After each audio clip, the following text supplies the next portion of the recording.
Hello students.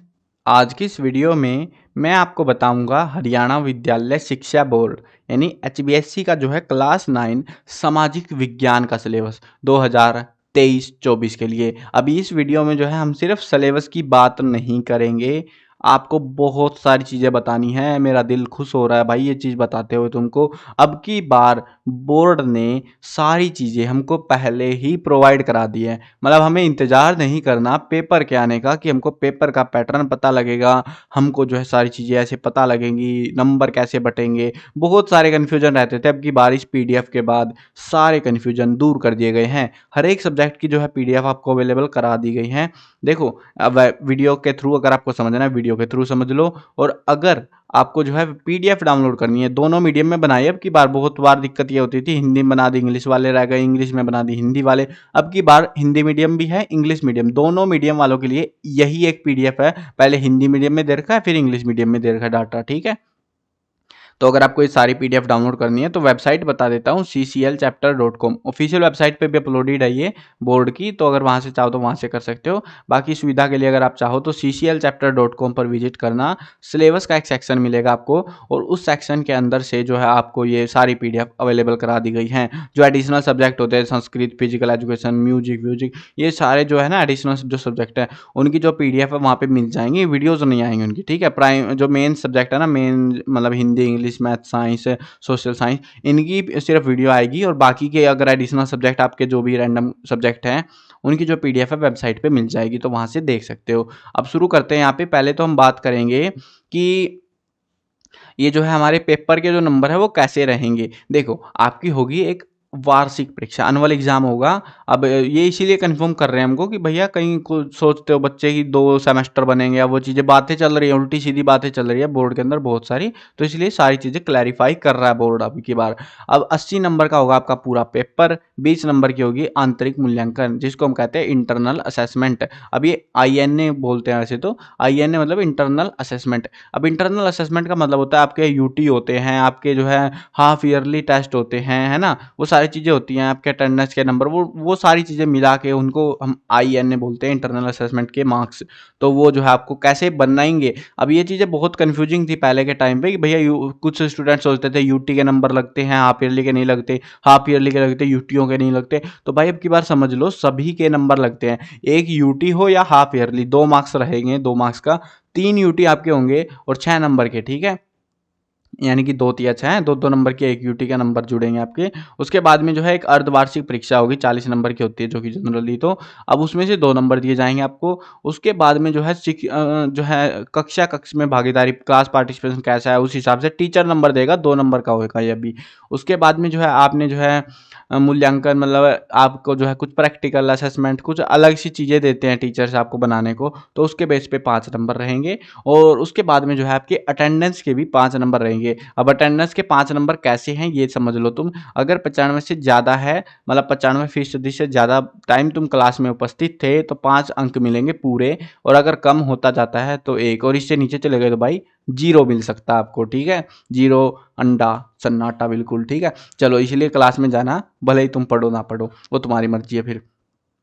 अब देखो syllabus की बात करते हैं। सिलेबस के अंदर आपका मैंने क्रॉस चेक कर लिया है, पूरा सिलेबस आपको करना है। पूरा सिलेबस का मतलब है 4 किताबें आपके पास में, इतिहास की किताब है, भूगोल की किताब है, राजनीति शास्त्र, राजनीति विज्ञान की किताब है, और अर्थशास्त्र की, ठीक है। 4 किताबें हैं, और चारों किताबों में से कुछ भी कम नहीं किया गया है। बाकी आप एक बार क्रॉस चेक कर सकते हो, मैंने जल्दीबाजी में क्रॉस चेक किया है, तो मुझे तो कुछ खास कम लगा नहीं है, ठीक है। लेकिन हाँ, एक चीज़ ज़रूरी है जो कि आपको पता होनी चाहिए, वो क्या है, एनसीईआरटी। अब अरे एनईआरटी क्यों लिख देता हूँ मैं, एनसीईआरटी, ये एक ब्रांड है, एक कंपनी है जिसका नाम तुमने सुना होगा ज़रूर से। अगर नहीं सुना तो कोई बात नहीं, अब सुन लो, एनसीईआरटी सुन गया। अब देखो, ये जो किताब है हमारी, ये वाली किताब, ये कंपनी है जो किताब बनाती है, तो जिसकी किताबें हम पढ़ते हैं जनरली हरियाणा बोर्ड में, और बाकी सीबीएसई में भी यही किताबें चलती है, सेम किताबें होती है सबकी। तो देखो ये जो किताबें हैं, ये किताबें 2023 में अब की बार अपडेट की गई हैं। लास्ट अपडेट हुआ था 2017-18 के लमसम कुछ में, और अब की बार अपडेट हुई हैं। तो अपडेटेड किताब लेके आनी है। पुरानी किताबें, दोस्त की पुरानी किताबें मत खरीद लेना, क्योंकि मैप या फिर और भी बहुत सारी इंफॉर्मेशन होती है, जो डाटा होता है वो अपडेट होता है टाइम टू टाइम, और वो अपडेटेड डाटा भूल जाओगे, फिर तुम्हें पता नहीं लगेगा पुरानी किताबें उठा लाए तो इसीलिए नई किताबें ही खरीदना अब की बार, पुरानी किताबें मत खरीदना, अवॉइड करना, किसी भी सब्जेक्ट की मत खरीदना पुरानी किताबें, ठीक है। और गाइड भी मत खरीदना, गाइड के चक्कर में मत रहना कि पुरानी गाइड उठा लाए तुम, और अगर भाई मन नहीं कर रहा, मन मान ही नहीं रहा कि क्या ही बोल रहा है ये, तो हम तो पूरा पैसे बचाएंगे, हम तो बचा लो भाई, फिर तो क्या ही बोल सकता हूँ मैं भी, ठीक है। अब ये बता दिया कि सारे सब्जेक्ट मिला के अब ये सारी चीज़ें जो है ना पेपर के टाइम पे आती है। देखो पाठ्यक्रम संरचना, कैसे कितने नंबर का क्या क्या पोर्शन रहेगा। हमारी जो इतिहास की किताब है वो बोर्ड ने अपनी साइड से लॉन्च कर रखी है, बाकी किताबें एनसीईआरटी की है, यानी कि आपकी जो है भूगोल की, राजनीति की, अर्थशास्त्र की, ये 3 सब्जेक्ट की जो किताबें हैं वो लगेंगी एनसीईआरटी की, और इतिहास की किताब बोर्ड वालों ने खुद की लगा रखी है, ठीक है ना। और इसकी अगर आपको वीडियो, नई वाली किताब थी, लास्ट ईयर लॉन्च करी थी ये वाली किताब, ठीक है। तो इसकी वीडियोस भी मैंने बना रखी है, अगर आप चाहो तो देख सकते हो चैनल पे विजिट करके। अब देखो ये जो किताब है इसको 2 इकाइयों में बांट रखा है, मतलब पोर्शंस बना रखे हैं। 8 नंबर का ये पोर्शन, ये इससे आपको ये पता लग रहा है, देखो ये समझने की बातें हैं। 8 दूनी 16, 8 या 24, यानी कि 23 नंबर जो है ना, 23 मार्क्स की आपकी इतिहास आएगा फाइनल एग्जाम में, ठीक है। 10 और 11 21 मार्क्स का आएगी भूगोल, सॉरी समकालीन भारत, हाँ भूगोल ये, और उसके बाद में जो है ये आएगी आपकी 21 नंबर की। तो ऐसे कर करके हमको बता रहे हैं एग्जाम से पहले ही, एग्जाम तो मार्च 2024 में होंगे, लेकिन पहले ही बता दिया भाई 23 नंबर की हिस्ट्री आएगी, इतने का ये, इतने का ये। नहीं तो होता क्या था, ये जनवरी में बताते थे ये सारी चीजें, अब की बार सब पहले ही पेल दिया इन्होंने। तो ऐसे करते हुए 8 और 7 15 नंबर की जो हमारी ये अर्थशास्त्र रहेगी, और 15, और ये इस प्रकार से 80 नंबर बनेंगे, और 20 नंबर असेसमेंट के, और 100 नंबर का आपका फाइनल टोटल स्कोर कार्ड बन जाएगा। समझ गए चीज़ें। अब आगे बढ़ते हैं, आगे जो है आपको सिलेबस बता रखा है, इसमें ये टॉपिक्स हैं, ये वो चीज़ें हैं। अब देखो एक मुद्दे की बात ये होती है, आपका एक और चीज़ आती है, वो आती है मैप वर्क। मैप वर्क आता है एग्जाम्स में, ठीक है। वो कि जो कि 2 किताबों में से आता है, इतिहास में से भी आता है, और साथ में जो है आपका भूगोल से आता है, बाकी किताबों से नहीं आता। तो इन्होंने हमको एक बस मस्त सी सुविधा दे रखी है, देखो मैं तुमको दिखाता हूँ। ये पूरा हमको पहले तो सिलेबस बता रहे हैं, इसमें ये है, इसमें वो है, वो पढ़ लेना। मानचित्र कार्य, ये पीडीएफ डाउनलोड कर लेना, काम आएगी, पढ़ लेना एक बार आराम से बैठ के तुम भी। तो देखो मानचित्र कार्य में अध्याय 4, 5, 6, ठीक है।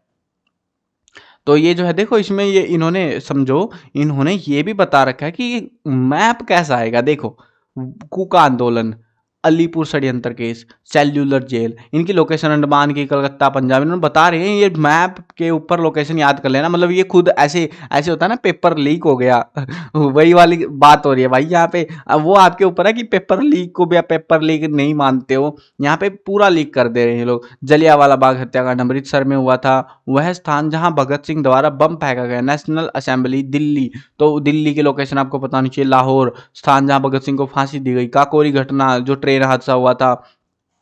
इलाहाबाद, बम्बई, तो ये जो है ना लोकेशंस आपको पता होनी चाहिए मैप के ऊपर, ठीक है। ये मैप की वीडियो मैंने बनाई नहीं है वैसे तो एक्चुअली में, ठीक है। वैसे मैंने एक मैप बनाया था एग्जाम के टाइम पे, लेकिन इसको मैं अपडेटेड इन्फॉर्मेशन के साथ एक मैप का आपका होमवर्क करा दूंगा पूरे का पूरा इस किताब का, जिससे आपको कोई दिक्कत नहीं आएगी, उससे बाहर आपको मैप नहीं मिलेगा। वैसे तो फाइनल एग्जाम में भी नहीं मिला था, जो स्टूडेंट पढ़ के गए थे 9th क्लास से।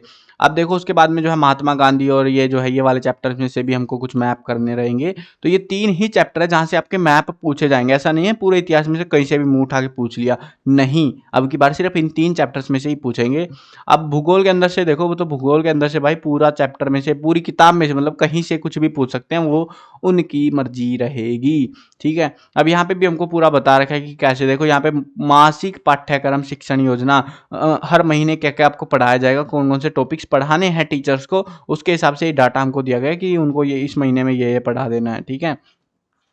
आगे बढ़ते हैं तो आगे हमको जो है देखो यहाँ पे है निर्धारित पुस्तकें, क्या क्या पुस्तकें आपकी लगी हुई है। इतिहास हमारा भारत 4, ठीक है, हमारा भारत 3 आपने 8वीं में पढ़ा है ना, तो अब 4 आ चुका है। तो BSCH पब्लिकेशन हरियाणा बोर्ड की खुद की किताब है ये BSCH पब्लिकेशन। बाकी ये 3 सब्जेक्ट की किताबें आपको NCERT कंपनी की लेनी है। आगे ठप्पे लगे हुए मिलते हैं। BSCH पब्लिकेशन में आपको ये हरे वाला जो ठप्पा दिख रहा है स्क्रीन में, यही वाला मिलेगा, और NCERT का ठप्पा अलग होता है।